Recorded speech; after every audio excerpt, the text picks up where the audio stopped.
Peace and love, everyone. Peace and love, everyone. Just remembering to set my meditation alarm for us this morning. And there we go. Make sure I turn that sound down. Ooh, yeah.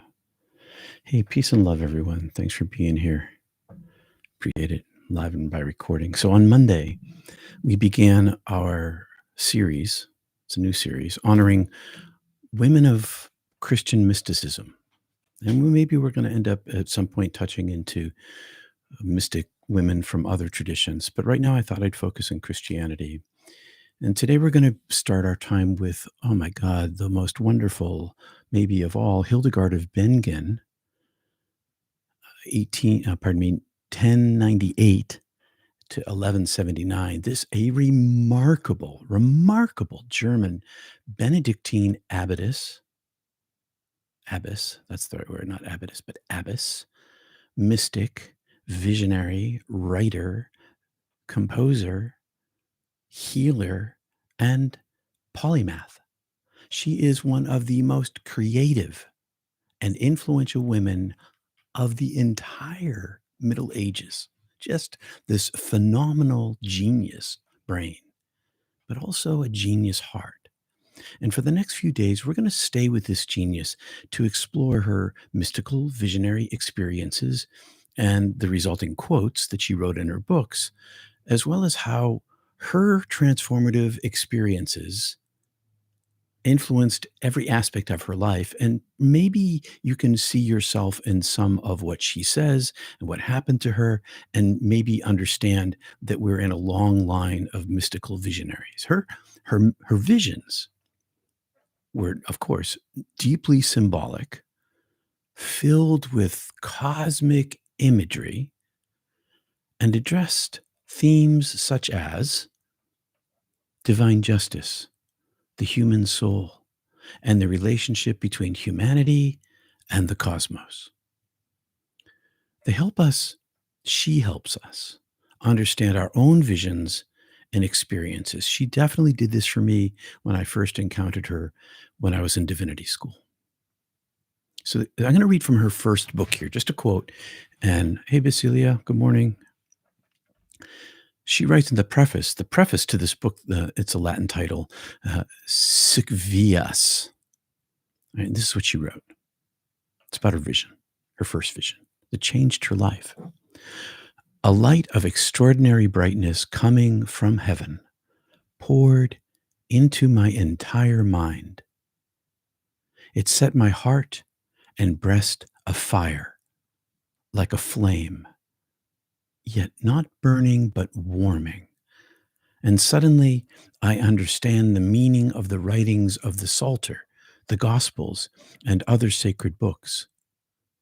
And I heard a voice from heaven saying, "O weak human, ashes of ashes and filth of filth." Whew, we'll get to that. Say and write what you see and hear. She gets a command, not according to human intervention, not according to human invention. She doesn't make it up, but as you see and hear them in the heavenly places above, in the wonders of God. So let's unpack this. These lines aren't just the beginning of Hildegard's prophetic work. They are a doorway into the mystical path itself. The light pours in. The imagery of a light of extraordinary brightness is deeply significant in the mystical traditions we observe around the world and in near-death experiences, including my own. This light, which Hildegard calls the living light, it is alive, is not merely a metaphor. It's a metaphor, but it's not merely a metaphor. It represents her direct encounter with the divine, capital D, a light that does not strike the physical eyes, but floods the inner faculties of the soul. It pours into the mind. It pours into the mind, like the downfalling of the Shakti, of grace, illuminating not just her intellect, but the whole being. Every cell becomes energized and vibrating with this higher frequency.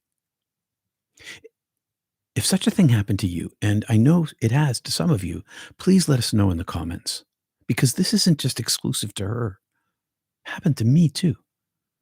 Hildegard describes this experience as both cognitive and visceral.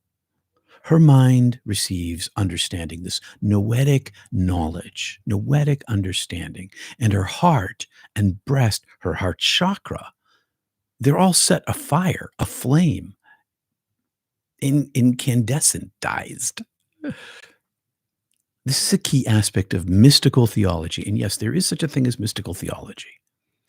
The experience is not just an idea.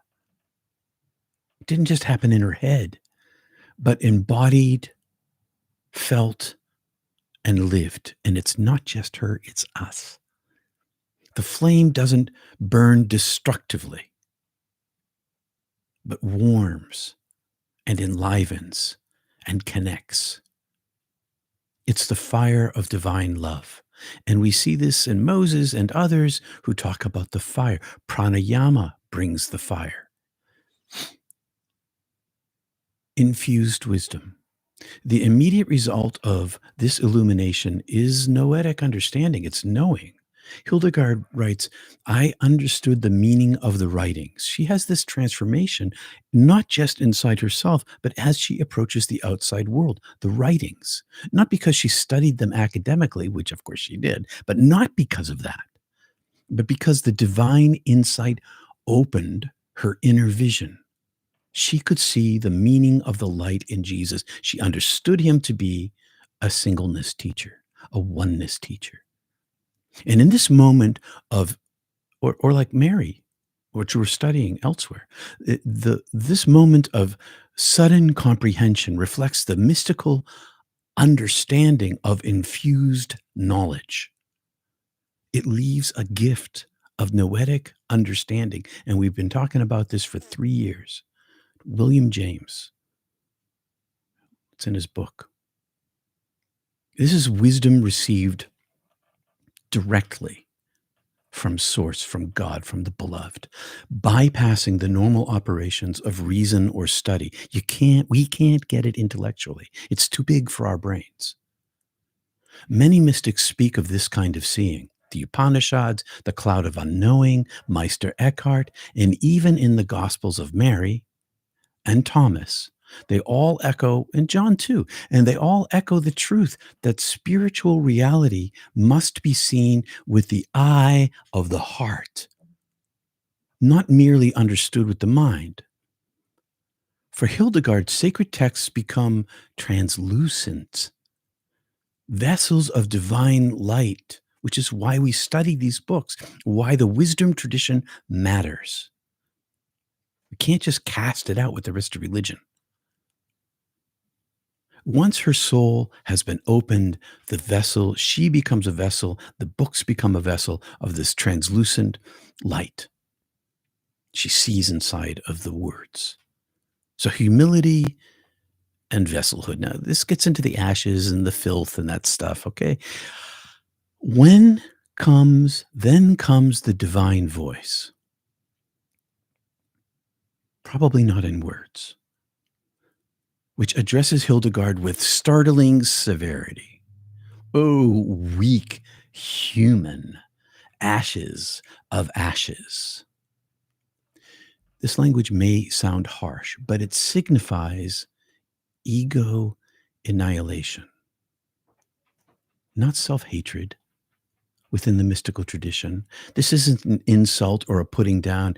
The mystic must become transparent, does become transparent in the experience itself, but then the practice of meditation or adds to this, becoming empty, transparent, no longer seeking self-control or self-importance, so that God alone, to the source and the beloved, the Allah, the Brahman can alone shine through. This is not humiliation. This is humility. And it's only after this stripping that Hildegard is commanded, say and write what you see and hear. She's not the source of these visions. She is their scribe. The divine voice insists, and she gets a compulsion, that her revelations are not from human invention, but from direct heavenly perception. And she's told she must be a messenger. This moment crystallizes the mystical calling to bear witness to the truth that does not belong to the self, but flows through the self once the self has been surrendered. It's a common theme in mysticism. There are implications for our spiritual path. I mean, what's it do to us in the modern age? What does this mean for us today as seekers on the path? So the divine still speaks. Like Hildegard, we are invited to open ourselves to the divine light, not necessarily through visions. They can be, but we can add to this. Those visions come of their own accord by grace. Shakti, we can prepare for it, but we can't make it happen. But we can, through stillness, silence, and surrender, thin the veil and encourage the experience and find the building of this connection of the prana energy of the divine Holy Spirit, whatever you want to call it, that you might feel right at this moment. That God continues to speak in every age in this way, through mystical experience embodied. The warmth in Hildegard's chest and her opening chakra reminds us that the spiritual path is not purely intellectual, it's deeply felt and transformative. Contemplation must reach the heart and the body, not just the mind, else it's not contemplation. It's thinking. And you'll see something similar in the Gospel of Mary as we study that book over the coming weeks on Sundays. Now, wisdom, it's gifted. It's not achieved. It's a grace. It's a present. We may study and strive, and we should. But mystical insight is ultimately grace, a sudden knowing, a seeing from the soul, an awakening, an illumination inwardly. And the text of our traditions will then yield deeper meaning for us as we read them. True authority is humble.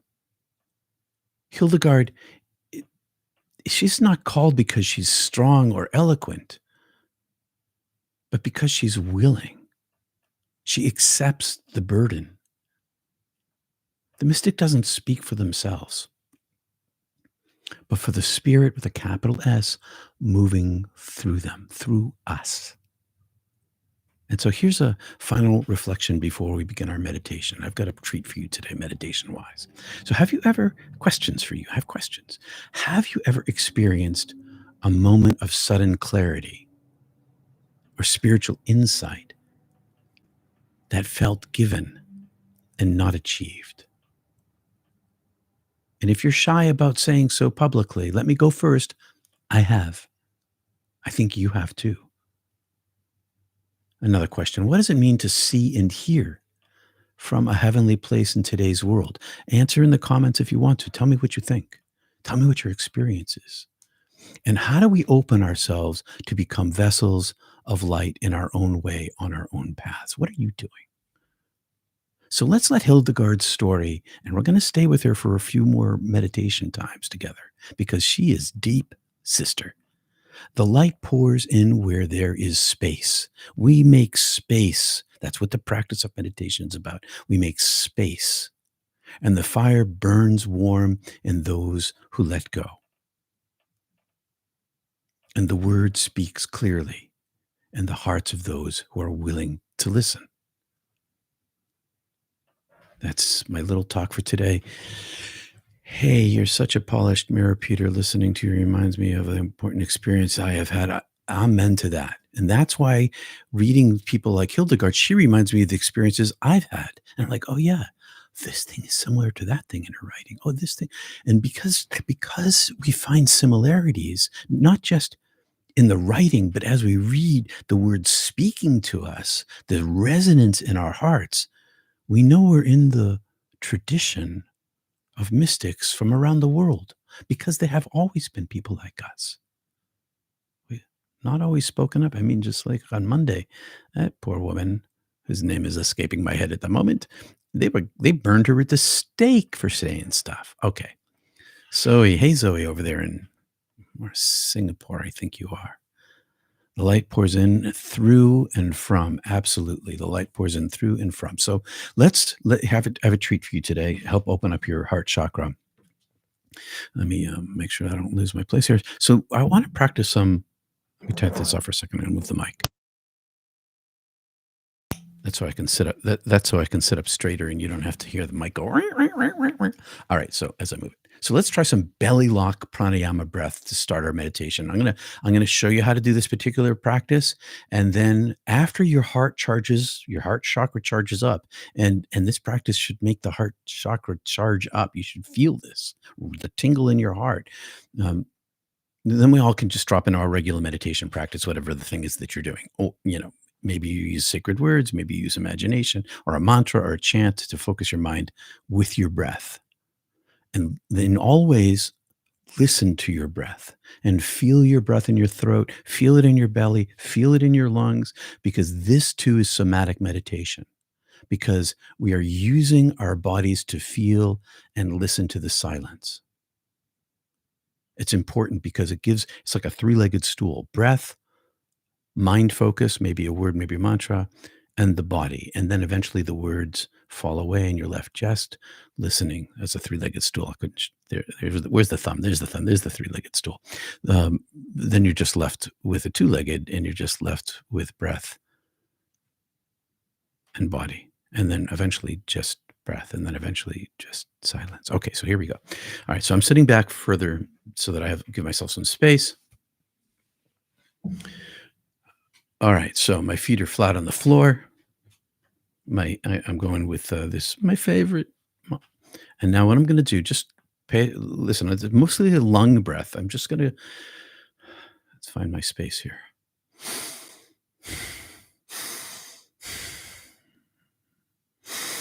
Lock my belly.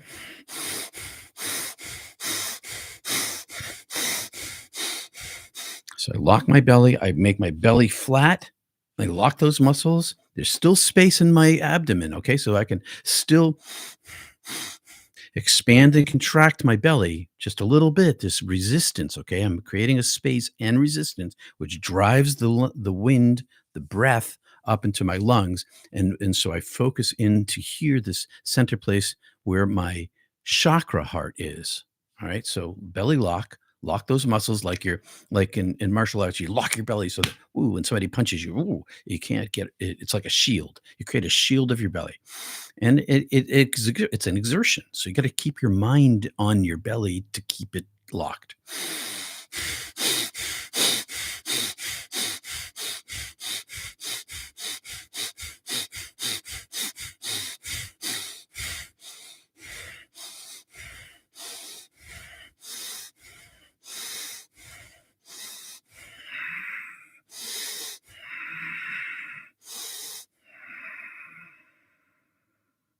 Getting a little of that blood flowing. Feel that tingle. Bring your mind right to your heart chakra. Feel the exertion in your brain. Feel the whole thing kind of tingle up. Then relax that belly.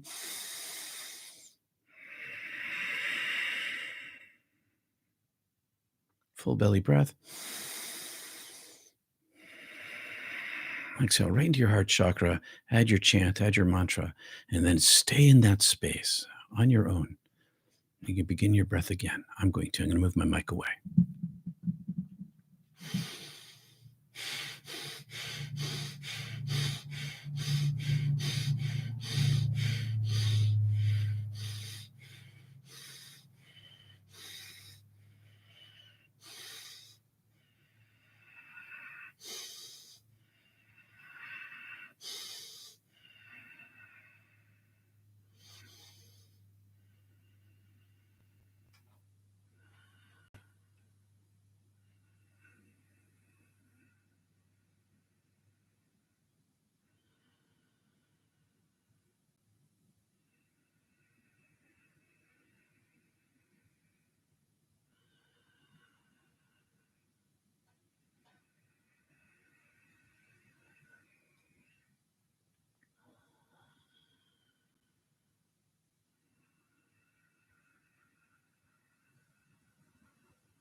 space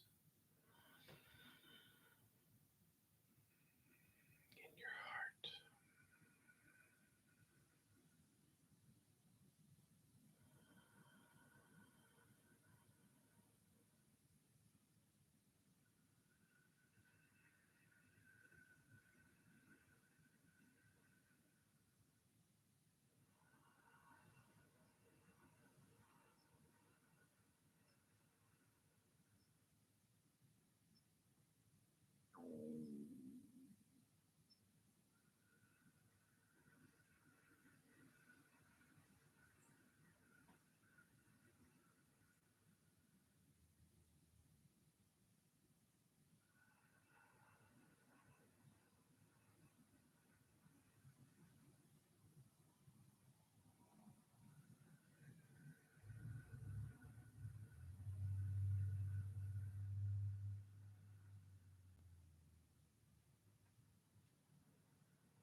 Peace and love to everyone.